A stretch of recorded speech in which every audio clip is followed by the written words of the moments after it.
Hello and welcome to this short session from SICK on simple deep learning success in machine vision.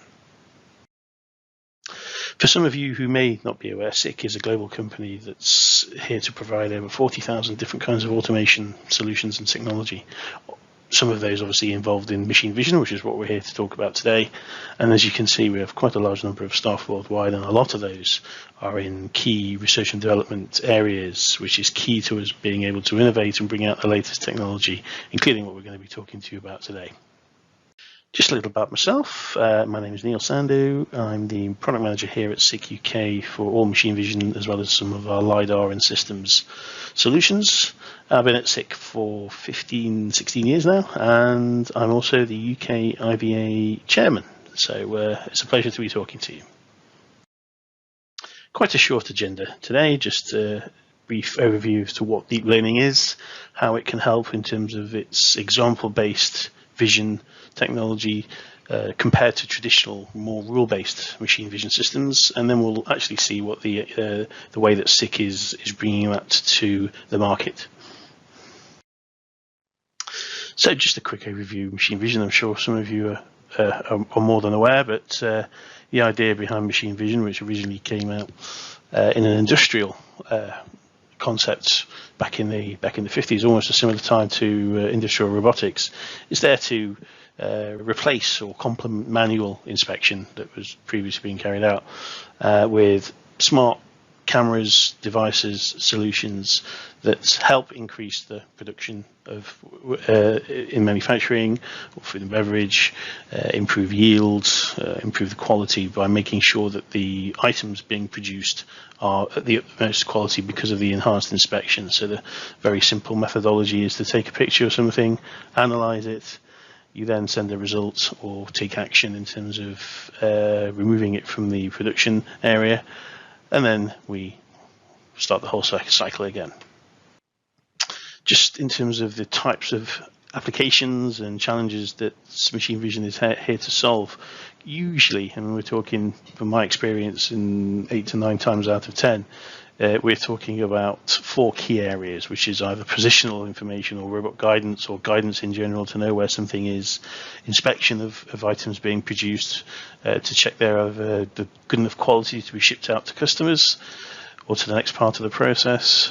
Dimensioning checks could be involved here, measurements into making sure that items being produced are within specification, or even reading information from labels or items that are being produced that are marked to make sure that they are stating the correct information and also legible.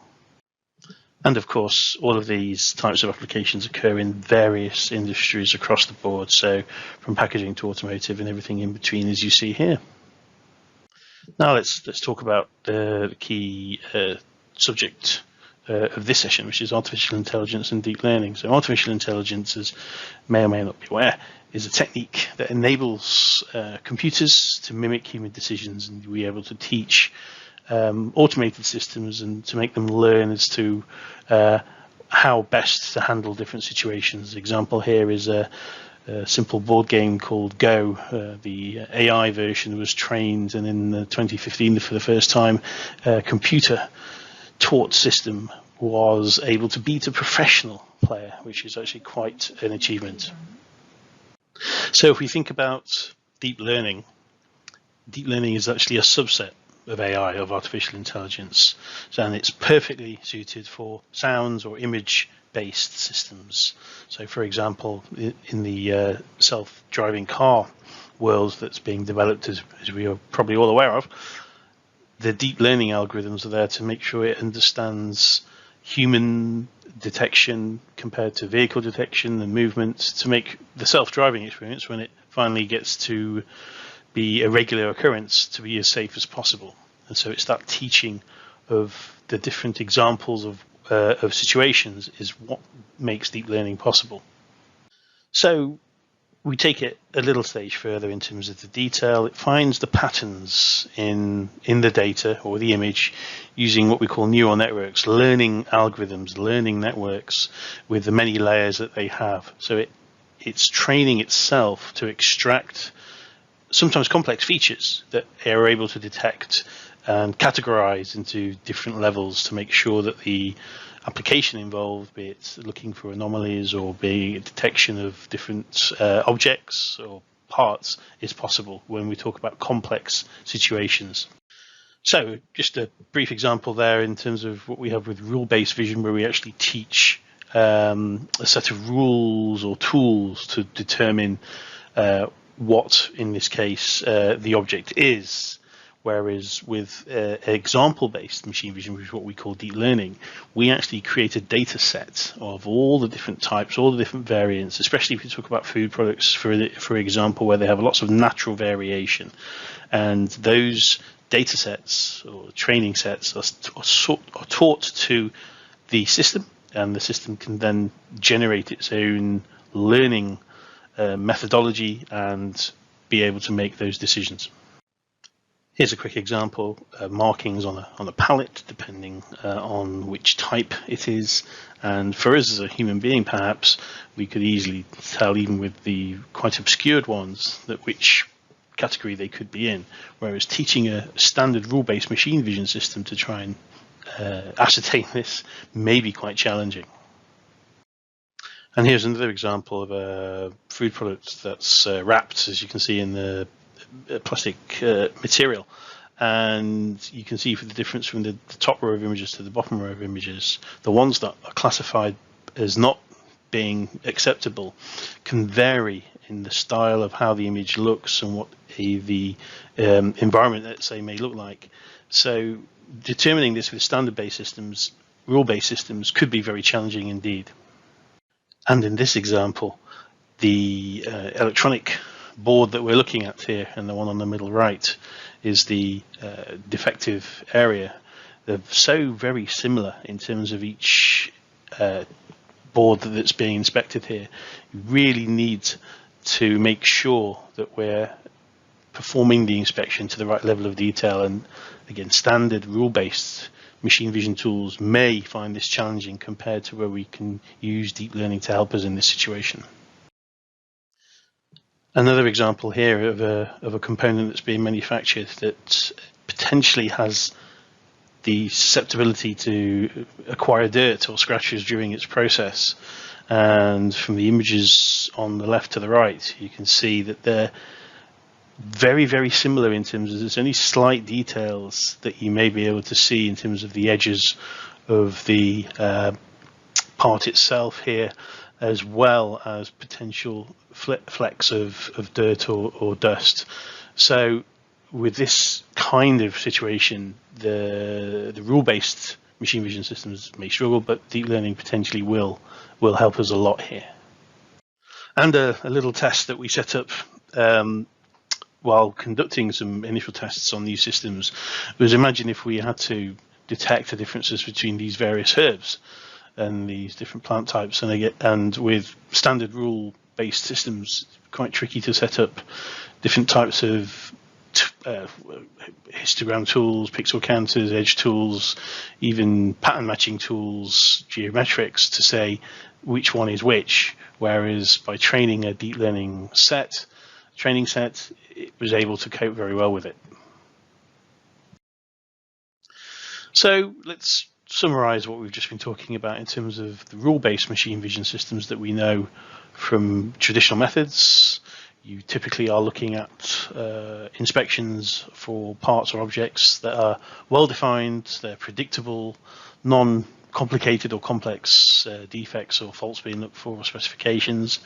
The objects are well specified, and some examples could be quality inspection of some components based upon correctness of assembly, barcode reading, measurements, positions, etc., etc.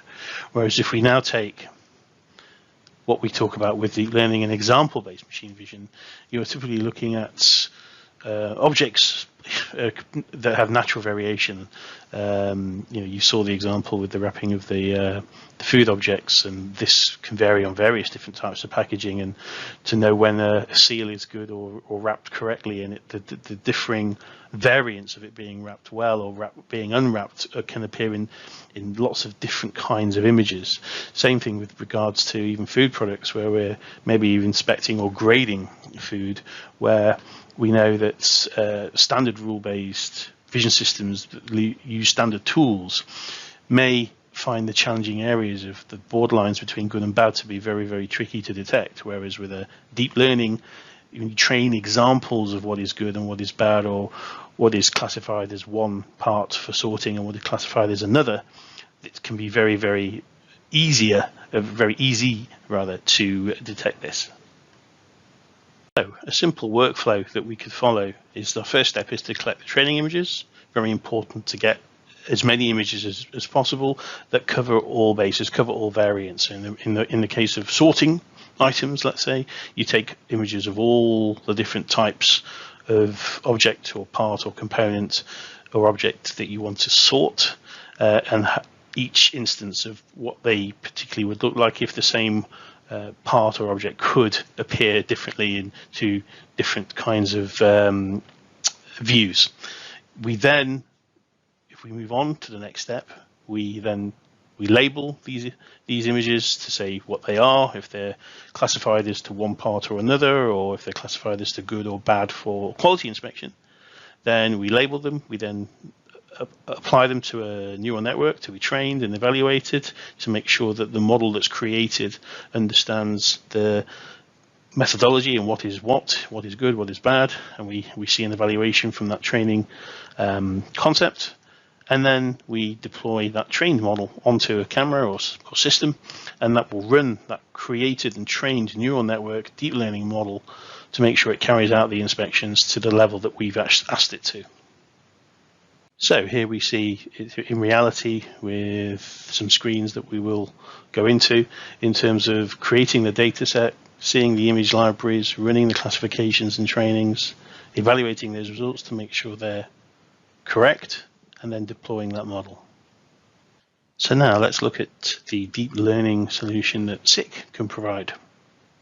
So if we look at the solution from SICK called Intelligent Inspection, it's a sensor app, and we've created these apps in the same mold as a smartphone concept, where we have a generic hardware of the camera, and then you choose the app that you want to put on it. In this case, deep learning. It could be label inspection, it could be robot guidance. We then initiate the app, and it can facilitate the collection of all the images that we've just been talking about, the good ones, the bad ones, the borderline ones, if you're doing quality inspection, or the different types of parts or objects you want to sort between, and all the different variants of those. We then take a next step with regards to the label training and evaluation stage, and we have something that's internet or cloud-based called DStudio. You're able to upload your images, classify them, and click a couple of buttons to choose which type of model you want, and then it'll be trained, evaluated, and create that model. The time it takes to do that can be a few hours or longer, depending on how many images you are uploading. We then move on to the deployment, and we can then download that model and simply install it like an app onto a camera, and it can run that particular inspection model, and we run it on our standalone cameras or our what we call sensor integration machines, which can be connected to very fast streaming cameras. So to go into a little bit more detail, we think about the use case that you want to deploy, or thinking about, if you're thinking about using machine vision with deep learning, we think about why you want to do it and what your use case is. One of the golden rules to follow is, if it's clear to us to tell the differences, but difficult for classical machine vision, rule-based vision, as we've been talking about, then that could be a good starting point for where you want to go with deep learning. You then obviously need an enabled device, in which case from SICK we talk about our sensor integration machine or our Inspector P range of cameras. We then get the app, the deep learning or intelligent inspection app, and we train our neural network as we've just been talking about. So as I mentioned just a few seconds ago, the app is from our app concept that we've developed to create better tailored functional software is different apps rather than lots of different types of cameras, and we can download, and the customer or you guys can download the required app onto your device, just like you do with a smartphone, to give you the functionality that you want. And these apps can form lots of different type of solution applications. So from picking items of the robot from a belt, to picking them from feeders, to inspecting labels, to deep learning algorithms we've been talking about, from electronic inspections and robot guidance, we can provide apps to solve a lot of challenges within industry using machine vision. So the DStudio.cloud.sick.com URL there is up in the top left. It's on the internet. It's a cloud-based solution.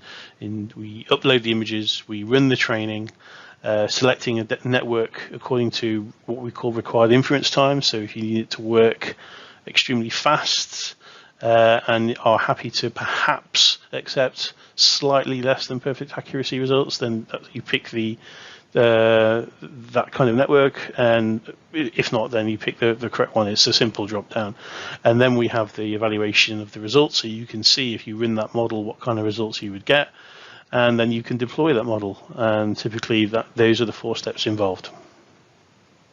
So in terms of the devices that we talk about here, we have a range of what we call our Inspector P cameras, programmable cameras that accept the apps created within SICK app space. And the simple difference between each one of these is you can see the size and resolution. So it's basically about how big an area you want to cover and how much detail you want to see, and we can pick the right one. And they all have inbuilt optics and illumination to help, obviously, with the critical inspections with machine vision, where the illumination and the optics are critical to give you a robust and repeatable image. And our newest member of the family, our new 611, as you can see, quite small, nice, fits in the palm of your hand and less than that size, and can be installed in lots of, let's say, hard to get at places and minimal footprint, to make sure if you do have a need to look at inspections in certain areas of your production that are difficult to access and potentially difficult to mount something, then this could be the answer for you. And it's got integrated optics and illumination as well. And of course, it's part of our app space program. That means it can accept all the apps that we create. The DStudio cloud-based classification training is available with the URL as we see at the top left again. So you don't need any extra software to be able to create your deep learning model. Once you have the app on your camera, that is pretty much all you need. You need what we call the SICK ID, which is just a registration setup to get your email address confirmed, and then you'll be able to access the DStudio and create your deep learning models. Again, no extra software and no real expertise in terms of being trained on all the faculties of machine vision. Obviously, with cloud-based systems, internet, we talk about security and security of your data, and your data is safe, as we have constructed all the necessary protection and systems to make sure that all the data that's held up there that then is used to create these models is safe, as you can see here, with authentication with SICK IDs and encryption protocols, as we use, like many do, within this kind of environment. So just a few more examples, really. We've talked about the backgrounds to the technology, the methodology behind AI, deep learning, how it works, some examples initially, and then how the workflow potentially would run through, and what SICK provide in terms of that workflow that's easy to use. Some examples you see here in terms of parts missing in assemblies regarding in assembly lines. Here's a one that we've been working on a lot recently regarding in the wood industry, to make sure that the alignment of the age circles, as you see the rings, is in the way that's needed for manufacturing of various objects in the furniture industry, for example. You see the food, obviously, example bottom right, in terms of looking for cracks, but also potential other small defects within that kind of environment, as well as the electronics, potentially solder inspection, as we see there, with contacts and making sure they're clean and not short-circuited, or in fact not missing at all. So I've been talking to you about what deep learning is and how it can help, and where it's really, really, really great. I'm just going to not try and sully the waters, but just to make sure that everybody needs to remember a key point here, and that is it's not the silver bullet. If you've got a challenging task to solve, deep learning isn't always the answer. You must think about, as we spoke about earlier, the use case that you have, and if it's really the kind of application that can be solved with deep learning, where you have classical rule-based machine vision systems maybe thinking or challenging to see if it's possible or feasible to solve an application. Deep learning is potentially where we would come in and think about how we can apply these principles. It's not for all, but it can help in a great many situations. And this is all part of the quality inspection solutions that we provide at SICK. We have other sensor apps for vision systems that include the standard rule-based machine vision tools that we've talked about, because obviously sometimes the rule-based systems are still valid. So we have quality inspections with standard rule-based tools available, again, like as a sensor app that you can download to the camera. They all come with the browser-based configuration user interfaces. So you don't need, once you have the app in your camera, you don't need to download any software apart from a little app manager that installs it on your camera. You then run a browser like a Chrome interface, and then you will simply go into the web page of the camera and make your configuration tools with click and drop, no programming languages at all. So it's all nice and straightforward, and you can have more information on this by contacting anybody at SICK, including me, or going to our website at sick.com.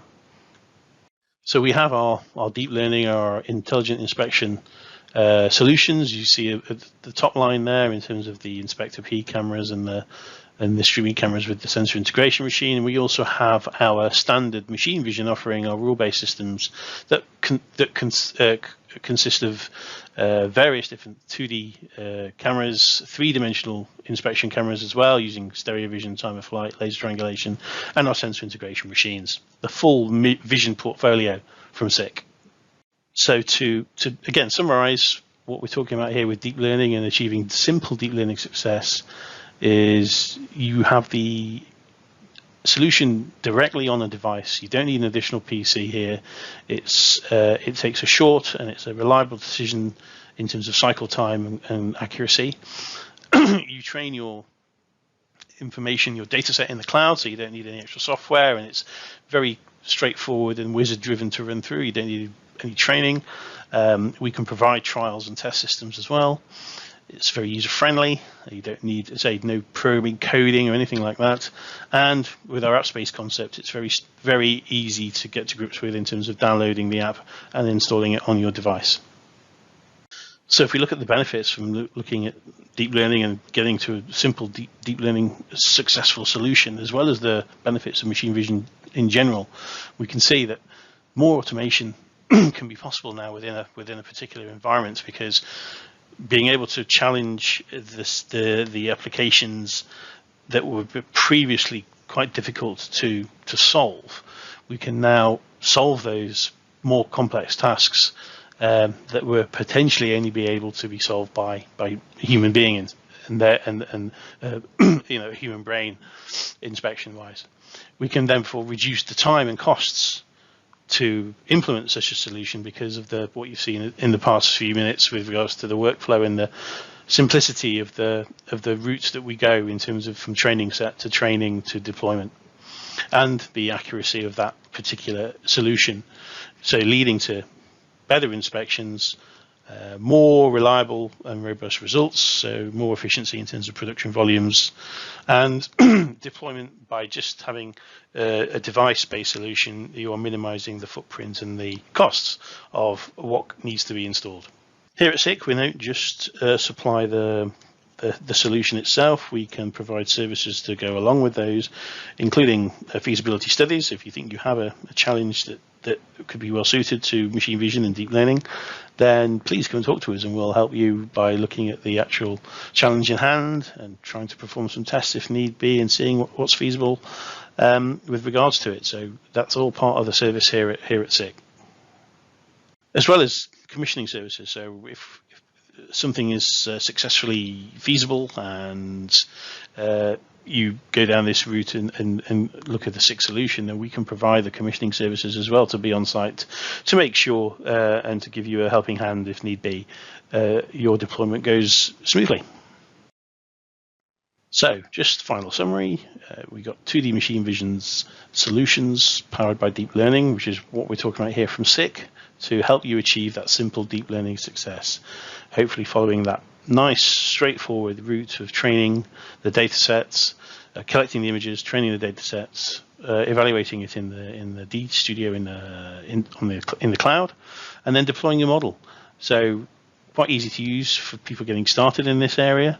You've got this example-based approach, which does lend itself very well to challenging tasks and applications, relatively low cost of ownership, and it's very compact and high performance with some of our cameras that I've shown you. There's more information online, as you see from the various links and the URLs that you can see displayed. Thanks very much for watching this, and hope to see you in person very soon, and enjoy the rest of the Technology Presentation Hub. Bye now.